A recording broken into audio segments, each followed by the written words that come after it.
Hey guys, Creator Mom. We had a awesome thunderstorm last night. It's a beautiful spring morning, very cloudy. It's warm though.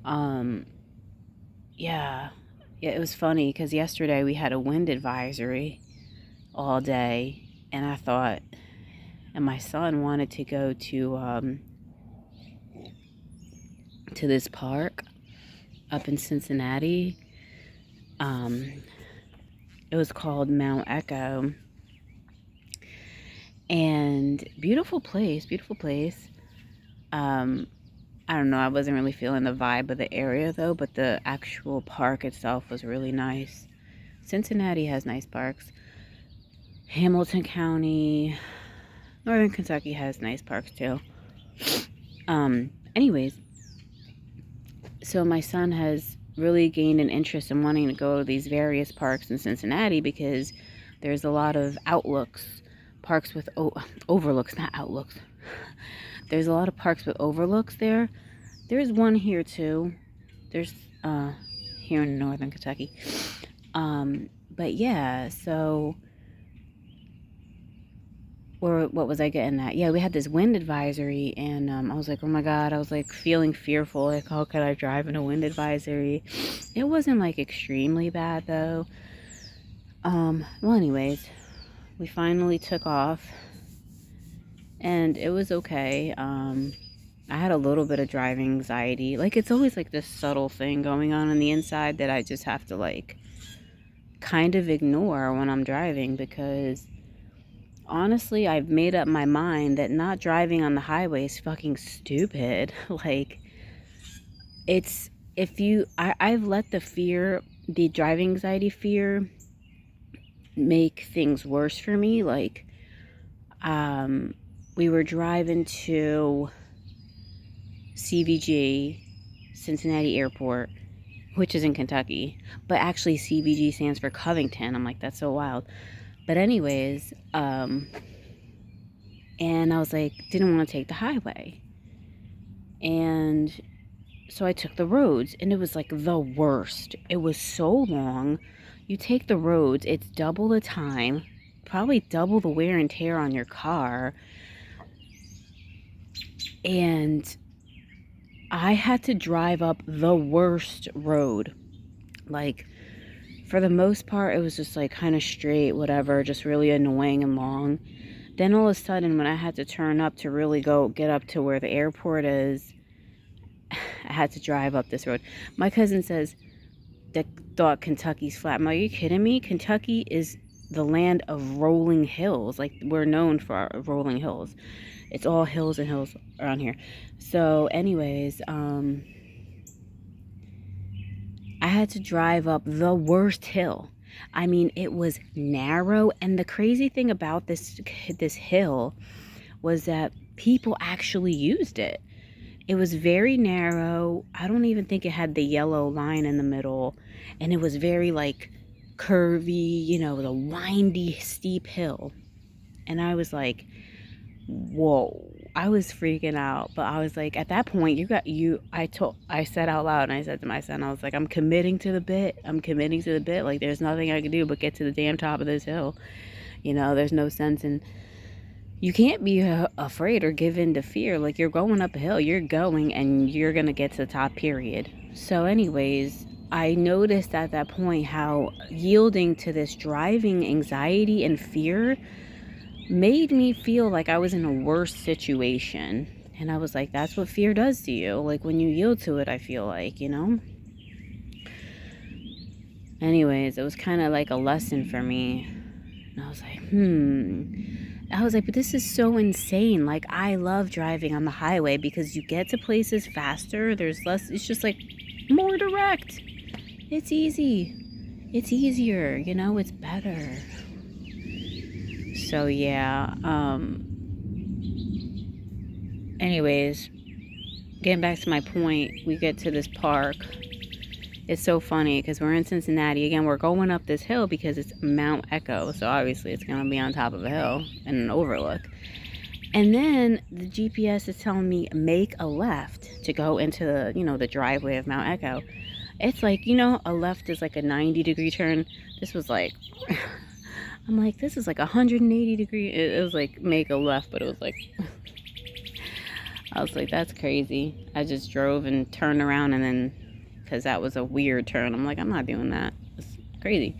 Anyways, so my point, one of my other point is, we're at this park, we're enjoying the overlook and everything like that, looking at Cincinnati, like downtown Cincinnati, and how the houses look little. You could see a lot.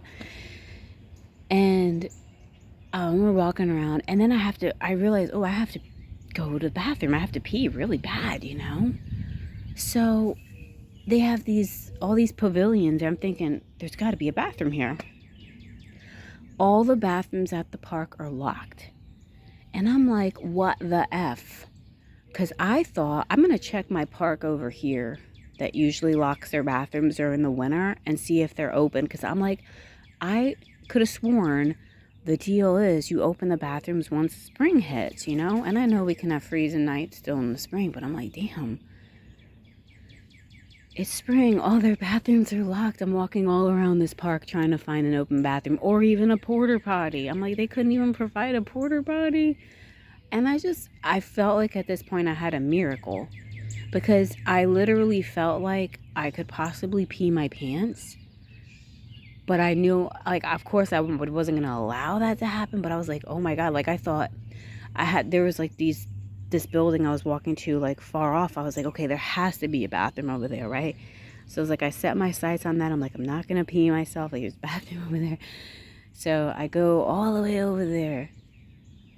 No bathroom. It was a random building. It was a public works building. And then went to this other bathroom that was right near there. It was locked. And I'm like, oh my God. I thought to myself, and I took a minute and I prayed to myself. I said, God, what am I going to do? What am I going to do? There has to be a solution. There's got to be a way here. And sure, I could have, they have some woods there, and I could have went in the woods and peed in the woods, but like, that just doesn't align for me. Like, I just can't. Like, I'm just so petrified. Like, anybody could walk by, walking their dog, see me. Like, it could happen. And I just can't suffer that. Like, I can't. I'm just not a pee in the woods type of gal.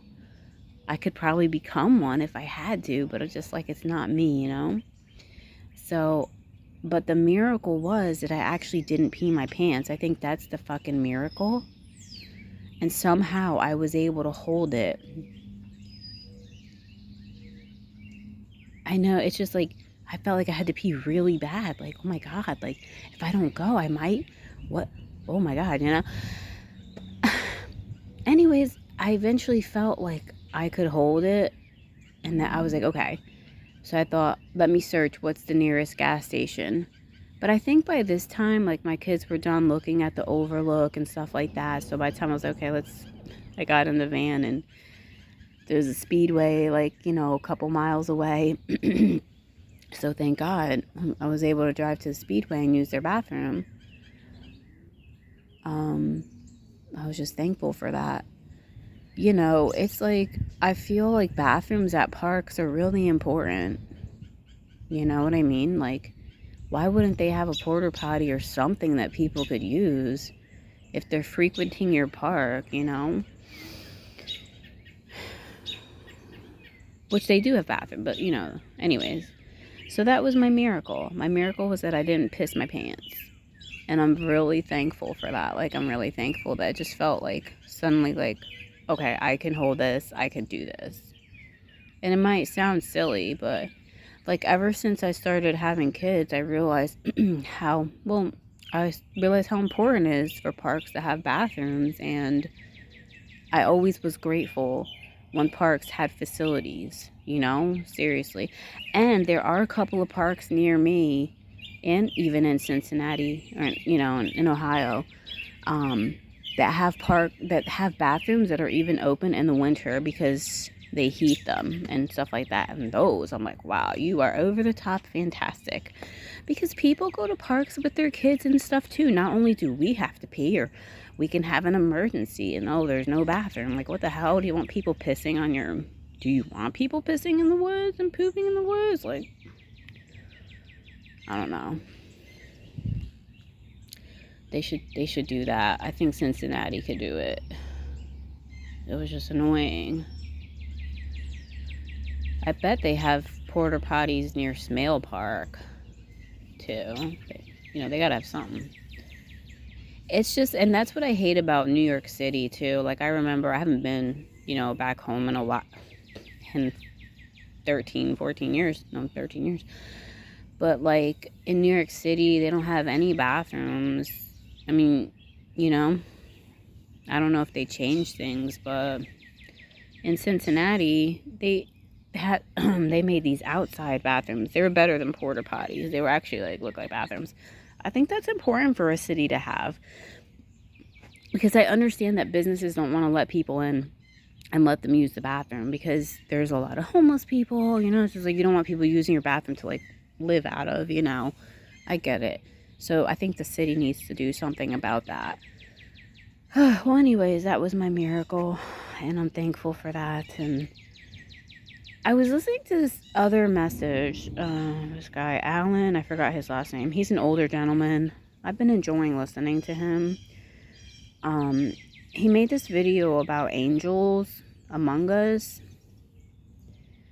And, I kind of forgot about angels. I don't think about angels because I'm like, well, if there's angels, then is there demons? You know what I mean? And then getting involved in the whole invisible world. And I know the Bible talks about angels and stuff like that, but it's just the Bible's also been very misconstrued. I don't think I've ever had personal experience with angels that I'm aware of, right? Because you're usually unaware that somebody's or something's an angel. Yeah, I know the whole birth of Jesus was declared by angel, but I've been reading and getting into a lot of other things in regards to the Bible and stuff like that. So I kind of set the whole thing about angels and demons to the side because I feel like, especially in the church, there's too much yielding to darkness and demons. Oh, the devil tried to do this to me, the devil tried to do that. Every time something bad happens, it's the devil, and I'm just I don't know. I think that those things leave too much up to the imagination. But anyways, yeah, this guy was talking about angels. Yeah, that's right.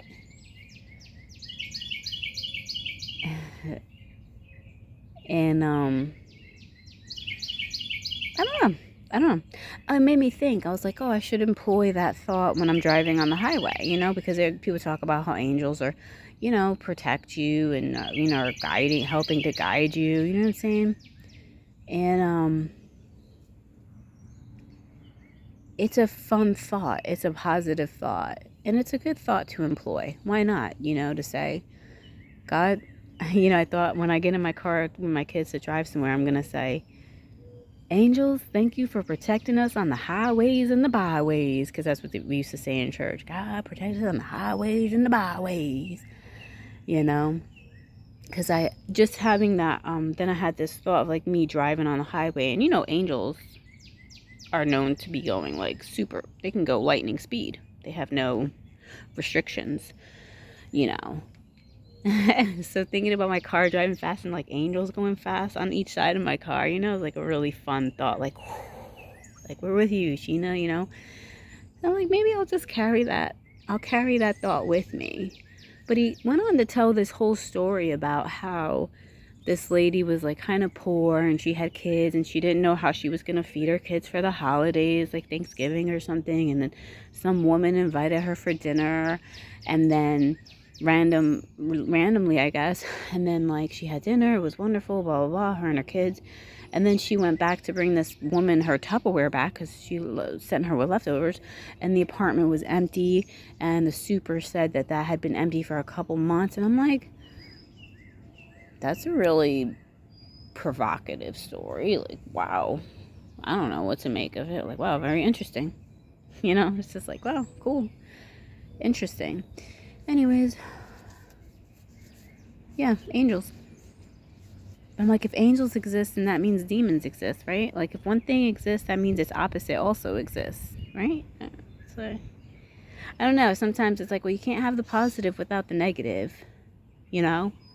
It's like anything you ask for and you desire, there's gonna be pros and there's gonna be cons. And I think just being willing to accept the whole thing is part of bringing that whole thing into your life. Let's say like more money. A lot of people feel safer with less money. You know what I'm saying? Like less money, less taxes, keep it on the low low, you know what I mean?